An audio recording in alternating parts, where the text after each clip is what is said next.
जय माता दी मेरे प्रिय भक्तों, महाराज जी कहते हैं कन्या भोजन विधि 2025 कितनी कन्या बलाएं, कितने साल की, क्या खिलाएं और क्या नहीं, क्या दे विदाई में, कन्या पूजन किस दिन करे, विदाई के समय सही वस्त्र और दक्षिणा देना क्यों जरूरी है, और अगर कन्याएं उपलब्ध न हो तो क्या करे। इन सवालों का जवाब जानने के लिए वीडियो को अंत तक जरूर देखें।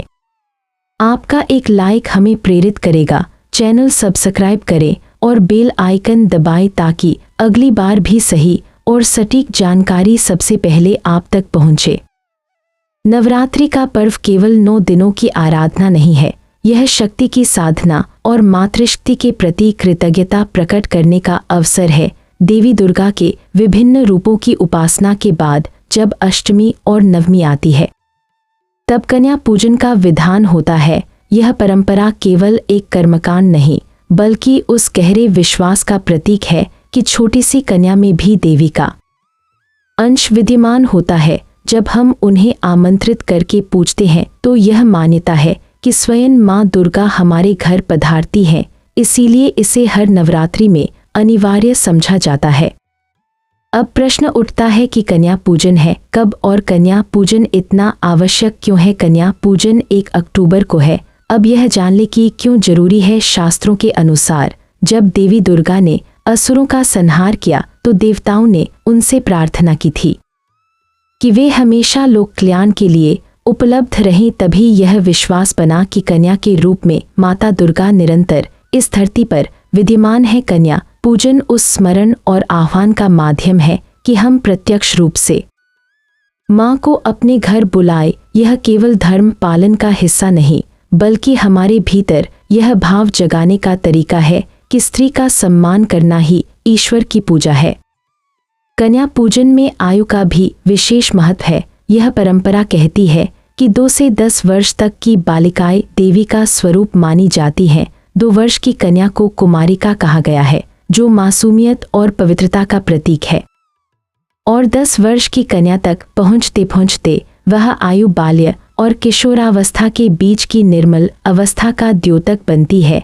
इससे कम उम्र की बच्ची को समझ नहीं होती और अधिक उम्र की बालिकाएं अब कन्या की उस विशेष परिभाषा में नहीं आती, इसलिए यह दायरा निश्चित किया गया है। कन्याओं की संख्या को लेकर भी परंपरा में स्पष्ट संकेत हैं। पूर्ण रूप से 9 कन्याओं को बुलाकर उनका पूजन किया जाए तो इसे सर्वोत्तम माना जाता है, क्योंकि यह 9 देवियों का प्रतीक है। लेकिन यदि किसी कारणवश 9 कन्याएं न मिले तो 7, 5 या यहाँ तक कि 2 कन्याओं को भी पूजकर अनुष्ठान पूरा किया जा सकता है। न्यूनतम रूप से 2 कन्याओं और 1 लंगूर को बुलाना अनिवार्य माना गया है, क्योंकि लंगूर भैरव का रूप है और उनके बिना यह पूजन अधूरा रहता है। यदि कोई व्यक्ति 9 कन्याएं बुलाने में सक्षम नहीं है तो इसका यह अर्थ बिल्कुल नहीं कि वह पूजन अधूरा रह जाएगा। श्रद्धा और भावना सर्वोपरि है, संख्या नहीं। कई बार छोटे नगरों या ग्रामीण इलाकों में सभी आयु वर्ग की कन्याएं उपलब्ध नहीं होती, तब भी पूजा रोकनी नहीं चाहिए। जितनी कन्याएं श्रद्धापूर्वक आमंत्रित की जा सके उतनी ही बुलाकर पूजा कर लेनी चाहिए। शास्त्रों में भी यह कहा गया है कि अनुष्ठान का मूल्य संख्या से नहीं बल्कि भावना से आंका जाता है। यदि कोई केवल 3 या 5 कन्याओं को बुला सके तो भी माँ दुर्गा उतनी ही प्रसन्न होती है जितनी 9 कन्याओं पर। यहाँ यह भी समझना आवश्यक है कि कन्या पूजन केवल परंपरा निभाने का कार्य नहीं है, यह हमारे समाज में स्त्री को उच्च स्थान देने का प्रतीक है। जब हम छोटी बच्ची को देवी मानकर उसकी पूजा करते हैं तो यह स्मरण दिलाया जाता है कि नारी शक्ति ही सृष्टि की आधारशिला है। इस पूजा का उद्देश्य है कि हम जीवन भर हर स्त्री को आदर दें और उसे समान मानें। इस प्रकार कन्या पूजन की मूल भावना संख्या या औपचारिकता में नहीं बल्कि उस सच्चे भाव में है कि कन्या में देवी का अंश विद्यमान है। इसीलिए चाहे 2 कन्याएं हों, 5 हो या 9, श्रद्धा और सम्मान के साथ किया गया यह अनुष्ठान हमेशा फलदायी होता है। अब बात कर लेते हैं कि कन्याओं को क्या खिलाए। शास्त्रों और परंपराओं में यह साफ कहा गया है कि कन्याओं को सात्विक भोजन ही परोसा जाना चाहिए। सबसे प्रमुख भोजन में पूरी, हलवा और चना शामिल है। यह त्रयी केवल भोजन नहीं बल्कि प्रतीकात्मक महत्व भी रखती है। पूरी समृद्धि का प्रतीक है, हलवा मधुरता और सुख का, और चना शक्ति का प्रतीक माना जाता है। इसलिए इन तीनों को मिलाकर भोजन कराना आवश्यक माना गया है। हालांकि समय और स्थान के अनुसार लोग कई बार अन्य व्यंजन भी शामिल कर लेते हैं, जैसे खीर, आलू की सब्जी या मौसमी फल, लेकिन मूल नियम यही है कि पूरी, हलवा और चना अवश्य होना चाहिए, क्योंकि यही तीन वस्तुएं शास्त्रसम्मत रूप से कन्या पूजन का मुख्य हिस्सा मानी गई हैं। यह भी ध्यान रखना चाहिए कि भोजन पूरी तरह सात्विक हो। इसमें प्याज, लहसुन या किसी भी प्रकार का मांसाहारी अंश नहीं होना चाहिए। नवरात्रि में यह सख्त वर्जित माना गया है। यहाँ तक कि मसालों में भी सादगी रखनी चाहिए ताकि भोजन हल्का, पवित्र और कन्याओं के लिए सुपाच्य रहे। जब भोजन परोसा जाए तो पहले कन्याओं को बैठाकर अपने हाथ से परोसे। यह कार्य नौकर या अन्य किसी पर न छोड़े। घर की स्त्रियां अथवा स्वयं गृहस्वामी यदि परोसे तो यह और भी शुभ माना जाता है। यह भाव अत्यंत आवश्यक है कि हम स्वयं देवी की सेवा कर रहे हैं। भोजन कराते समय किसी प्रकार की उपेक्षा न हो, प्रत्येक कन्या को बराबरी का स्नेह मिले।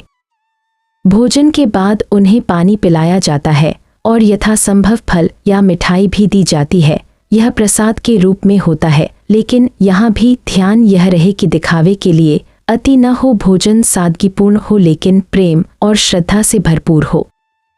अब आता है विदाई का समय। कन्याओं को खाली हाथ विदा करना अशुभ माना गया है। विदाई में उन्हें दक्षिणा, वस्त्र और उपहार देना चाहिए। दक्षिणा का अर्थ केवल पैसे नहीं बल्कि आभार प्रकट करना है। पारंपरिक रूप से कन्याओं को चुनरी, बिंदिया, चूड़ी या अन्य सुहाग की वस्तुएं दी जाती हैं। इससे यह भाव व्यक्त होता है कि हम उन्हें देवी स्वरूप मानते हैं। साथ ही उन्हें भोजन के साथ कुछ फल या मिठाई और सामर्थ्यानुसार उपहार देकर विदा करें। आज के समय में जब छोटी बच्चियां विद्यालय जाती हैं तो कई परिवार विदाई में उन्हें पेंसिल, किताब, कॉपी या शैक्षणिक सामग्री भी भेंट करते हैं। यह भी बहुत शुभ माना जाता है, क्योंकि शिक्षा भी देवी सरस्वती का आशीर्वाद है। इससे कन्या प्रसन्न होती है और आपके घर में भी विद्या व समृद्धि का वास होता है। यहाँ एक विशेष बात ध्यान देने योग्य है कि विदाई केवल औपचारिकता न हो। जब आप कन्या को उपहार दें तो आंखों में वही श्रद्धा हो जो माँ दुर्गा को भेंट चढ़ाते समय होती है। उपहार चाहे छोटा हो या बड़ा, उसके पीछे की भावना ही असली मूल्य है। कई लोग यह संदेह करते हैं कि क्या विदाई में केवल नकद पैसे देना पर्याप्त है। इसका उत्तर है हाँ, यदि समय या परिस्थिति अनुमति न दे तो कन्याओं को भोजन और दक्षिणा देकर भी पूजन पूर्ण हो जाता है। लेकिन यदि आप वस्त्र, फल या अन्य वस्तुएं भी शामिल कर सके तो और भी शुभ फल प्राप्त होते हैं। एक और महत्वपूर्ण पहलू है कन्याओं के साथ आने वाले लंगूर का। लंगूर को भैरव का स्वरूप माना गया है। उसे भी भोजन कराना और विदाई में वस्त्र अथवा दक्षिणा देना अनिवार्य है। यदि उसे अनदेखा कर दिया जाए तो पूजन अधूरा माना जाता है। अंत में यह समझना आवश्यक है कि कन्या भोजन विधि केवल एक रस्म नहीं बल्कि आस्था और विश्वास का संगम है। इसमें भोजन का स्वाद या उपहार की कीमत नहीं बल्कि वह भाव महत्वपूर्ण है जो हम इन नन्ही कन्याओं के माध्यम से माँ दुर्गा के चरणों में अर्पित करते हैं। यदि आपने पूरी श्रद्धा और सच्चे मन से कन्या पूजन किया है तो चाहे भोजन साधारण ही क्यों न हो, उसका फल अवश्य मिलता है। मैं उम्मीद करती हूँ कि मेरी सभी बहनें इसी बात को जरूर अपनाएंगी। तो सभी मेरी बहाने कमेंट में लिख दें जय माता दी।